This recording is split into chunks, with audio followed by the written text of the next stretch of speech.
మన ప్రభువును రక్షకుడైన యేసుక్రీస్తు నామములో మీ అందరికీ శుభములు తెలియచేస్తూ ఉన్నాను. ప్రియ స్నేహితులారా, దేవుని వాక్యమును ధ్యానిందాము. 128వ కీర్తన 4వ వచనం. యెహోవా యందు భయభక్తులు గలవాడు ఏలాగు ఆశీర్వదింపబడును. సియోను నుండి యెహోవా నిన్ను ఆశీర్వదించును. నీ జీవిత కాలమంతయు యెరూషలేమునకు క్షేమము కలుగుట చూసెదవు. నీ పిల్లల పిల్లలను నీవు చూసెదవు. ఇశ్రాయేలు మీద సమాధానముండునుగాక. ప్రియులారా, పరిశుద్ధాత్మదేవుడు ఇది నా ఆశీర్వాద వాక్యముతో మనతో మాట్లాడుచు ఉన్నారు.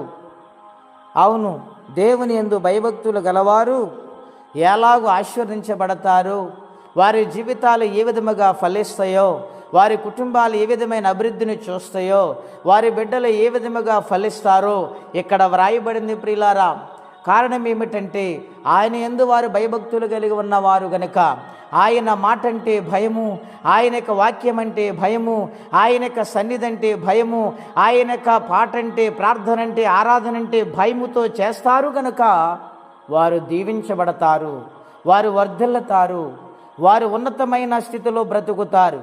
కారణం ఏమిటి?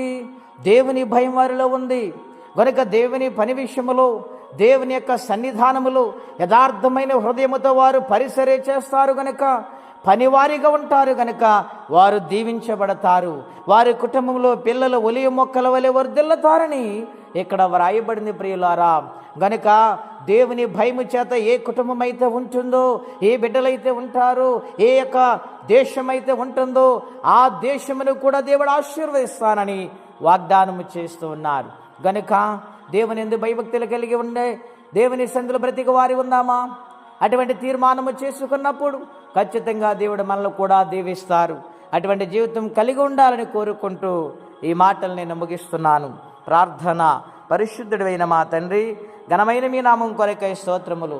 నీ యందు భయభక్తులు గలవారి నిమిత్తము నీ ఆశీర్వాదాన్ని మాకు చూపిస్తున్నావు గనుక నీ సన్నిధిలో భయపడుతూ భక్తి జీవితము కలిగి బ్రతుకువారిగా మీ ఆత్మ సహాయము ద్వారా మమ్మల్ని నడిపించండి. ఈ కడవరి దినాల్లో మీ కనికరము చొప్పున, మీ భయము చొప్పున బ్రతుకువారిగా మమ్మల్ని మార్చండి ప్రభువా. నీ కృపచేత మమ్మలను బలపరచమని, ఎవరి కష్టములు, బాధలు, ఇబ్బందులు ఉన్నారు వారికి మీ సహాయమును పంపించి కాపాడమని, ఈ దినము దీవెనకరంగా మార్చమని యేసుక్రీస్తు వారి పుణ్యనామములో ప్రార్థించి స్తుతించి వేడుచున్నాము తండ్రి. ఆమెన్. దేవుడు దీవించునుగాక. ఆమెన్.